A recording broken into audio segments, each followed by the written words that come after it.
The pounding on my door at 3 a.m. jolted me awake. Through the peephole, I saw Emily, my younger sister, drenched from the rain, one hand protectively cradling her swollen belly. My name is Kate Mitchell, and at 32, I never expected to make a choice that would tear our family apart. "Katie, please," Emily sobbed as I opened the door. I didn't know where else to go. She looked terrible. Mascara streaked down her face, clothes soaked and shivering violently. At 7 months pregnant, she shouldn't have been out in this weather. I pulled her inside without hesitation. "And what happened?" "Where's Marcus?" Marcus, her husband of 3 years, had always seemed perfect. Successful lawyer, charming smile, our parents' dream son-in-law. "Hey," Emily's voice cracked. "He's been having an affair." When I confronted him, she lifted her sleeve, revealing dark bruises. "He said the baby probably isn't even his."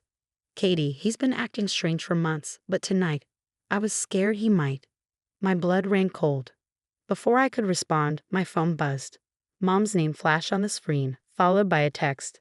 "Emily just left Marcus. Don't you dare let her in. She made her bed.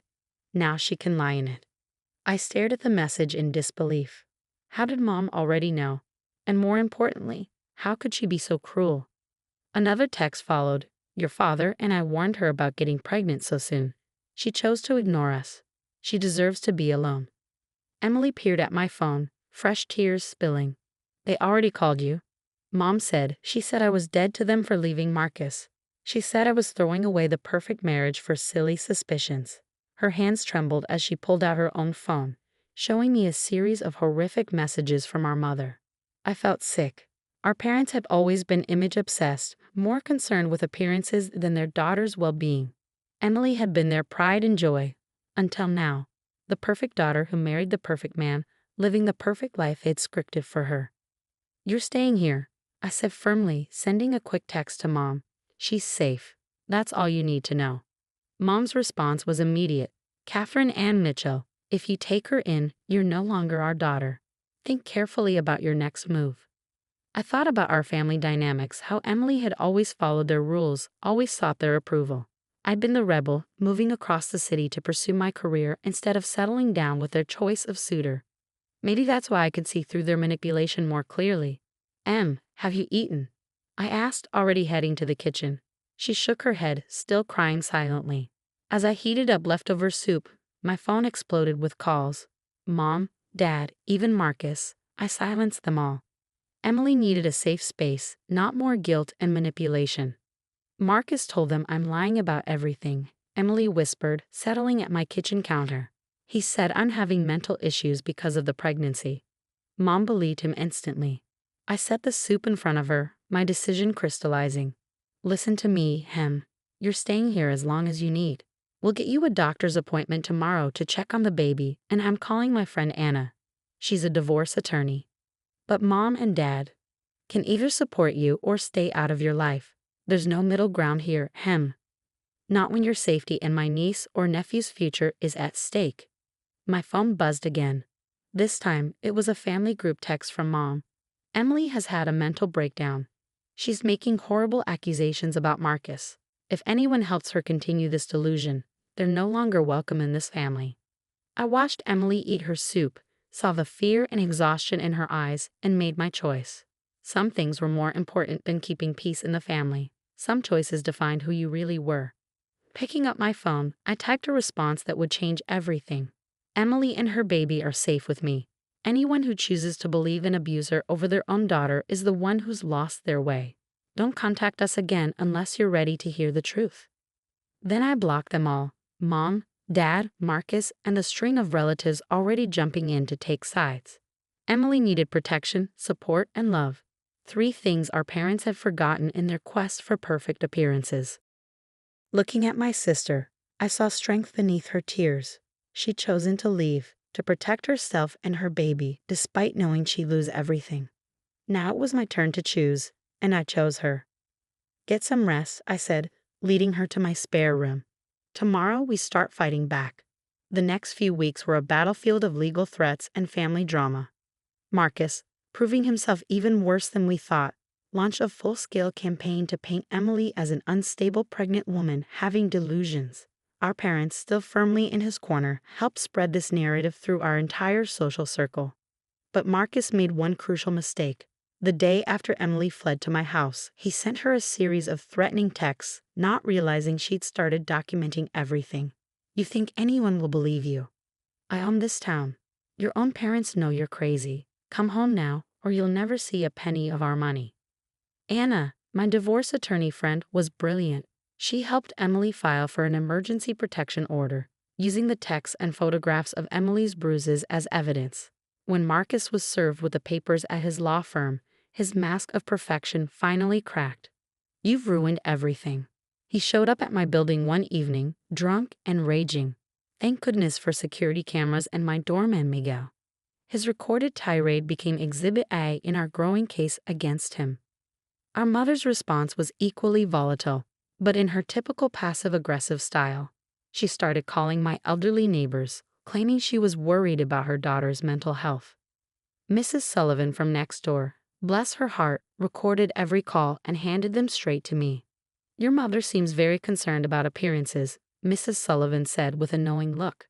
"Shame she's not more concerned about her pregnant daughter's safety." Emily grew stronger each day, though the journey wasn't easy. We discovered Marcus had been monitoring her phone, her social media, even her banking activities. With Anna's help, we began untangling Emily's life from his control. The turning point came during a routine prenatal checkup. Emily's doctor, concerned about her stress levels and the suspicious bruises, ordered additional tests. The ultrasound revealed something unexpected: twins. Emily broke down crying, but this time they were tears of joy mixed with determination. "He doesn't deserve to know about them," she whispered, watching the two tiny heartbeats on the screen. "These babies are mine to protect." That same day, we received an unexpected ally. Marcus's secretary, Jennifer, reached out through Anna. She had evidence, years of documentation showing Marcus's pattern of abuse, not just with Emily but with previous girlfriends. She'd been keeping records, waiting for someone to finally stand up to him. "I should have done this sooner," Jennifer wrote in her statement. "But watching him try to destroy Emily and her babies, I can't stay silent anymore." Our parents, however, doubled down on their stance. Mom showed up at my office, causing a scene in the lobby. "You've always been a bad influence on your sister," she hissed. "Emily had everything: a successful husband, a beautiful home, respect in the community. You've helped her throw it all away for some ridiculous paranoid fantasy." I stayed calm, remembering what Anna had advised. "Mom, I'm recording this conversation. Would you like to continue explaining why you support an abusive man over your pregnant daughter?" She left in a huff, but not before announcing that she'd already changed her will. Neither Emily nor I would see a penny of our inheritance, as if that mattered more than Emily's safety or the futures of her unborn children. That evening, as Emily and I sat on my balcony sharing a pitcher of virgin mojitos, her new pregnancy craving, she seemed different. Calmer, more resolved. "You know what's strange?" she said, watching the sunset. "I always thought losing Mom and Dad's approval would destroy me. But sitting here, knowing my babies are safe, feeling truly free for the first time in years, I realized their approval came with chains." I squeezed her hand, remembering the scared, sobbing woman who'd shown up at my door that rainy night. My sister had found her strength, and in supporting her, I found mine too. "The twins will have all the love they need," I assured her. "Sometimes family is who you choose, not who you're born to." Emily smiled, resting her hands on her growing belly. "They'll have the best aunt in the world, that's for sure." The road ahead would still be challenging. Marcus's threats continued, though they held less power now. Our parents' campaign of emotional manipulation would likely never end. But watching Emily bloom into the strong, independent woman she was meant to be, I knew we'd made the right choice that night. Some choices define you. Some battles are worth fighting. And sometimes being a good sister means standing firm when the whole world tries to make you back down. 6 months later, I stood in the hospital room, holding my newborn niece Charlotte while Emily cradled her twin brother James. The journey to this moment had been intense, but seeing these perfect little faces made everything worth it. Marcus had tried everything to regain control during Emily's pregnancy. He'd sent flying monkeys, mutual friends and colleagues, to guilt trip her. He'd threatened to sue for full custody once the babies were born. He even tried to get her medical records illegally, but our new doctor was wise to his tactics. Our parents made their final dramatic stand 2 weeks before the twins' birth. They showed up at my apartment with a family therapist in tow, attempting an intervention. "This has gone on long enough," Mom declared while the therapist nodded sympathetically. "Emily needs to return to her husband and restore our family's reputation." What they didn't expect was Emily's response. 8 months pregnant, glowing with confidence, she calmly played them the recordings we gathered, Marcus's threats, their own manipulative calls, the testimony from his previous victims. "I'm not the one who needs therapy," Emily said, her voice steady. "But I'd suggest you both look into why you value your social status more than your daughter's life." The therapist, to her credit, looked horrified. She handed Emily her private card before leaving, mouthing "I'm so sorry" on her way out. Now, watching Emily with her twins, I saw no trace of that scared woman who'd appeared at my door. She was radiant, strong, and completely in love with her babies. The door opened and Anna poked her head in, ready for some good news. "We've been waiting for this." The court had finally ruled on Marcus's custody petition. The judge reviewed all the evidence, Anna said, grinning. "Marcus gets no custody, supervised visitation only, and he has to complete anger management and domestic violence counseling before even that's allowed." Emily hugged her babies closer. "They're safe," she whispered. "They're really safe." "There's more," Anna continued. "Jennifer's testimony opened a whole investigation. 3 more women have come forward. Marcus's firm placed him on indefinite leave pending their own investigation." Justice felt sweet, but the best revenge was living well. Emily had blossomed in these months of freedom. She'd started an online support group for pregnant women leaving abusive relationships, turning her experience into hope for others. I'd changed too. Standing up to our parents' toxic behavior had freed me from decades of trying to meet their impossible standards. My apartment had become a real home, filled with baby gear and the sound of family, the kind of family we chose. Mrs. Sullivan from next door became our unofficial grandmother, doting on the twins and teaching Emily her secret recipe for lactation cookies. Jennifer, Marcus's former secretary, was now one of our closest friends. Even my doorman Miguel had appointed himself honorary uncle to the twins. A week after the twins came home, we received a letter from our parents' pastor. Mom and Dad had apparently been sharing their version of events at church, but the story backfired. The pastor's letter expressed support for Emily and included a check from the congregation's Domestic Violence Support Fund. "Your parents seem to have forgotten," he wrote, "that true family protects their own. Your sister is blessed to have you, Catherine." Emily taped the letter to our fridge, not for the money, which she donated back to the church's support fund, but as a reminder that choosing right over easy eventually brings its own rewards.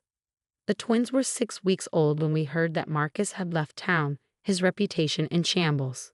Our parents, facing social consequences for the first time in their lives, had suddenly discovered an urgent need to travel abroad. "Good riddance," Emily said, not even looking up from nursing Charlotte. "The twins deserve better than toxic grandparents." Looking at my sister now, singing softly to her babies in the nursery we painted together, I knew we'd won more than just a legal battle.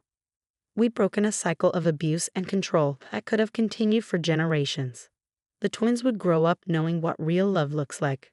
They'd learn that standing up for what's right matters more than keeping up appearances. Most importantly, they'd know that sometimes the family you choose is stronger than the family you're born into.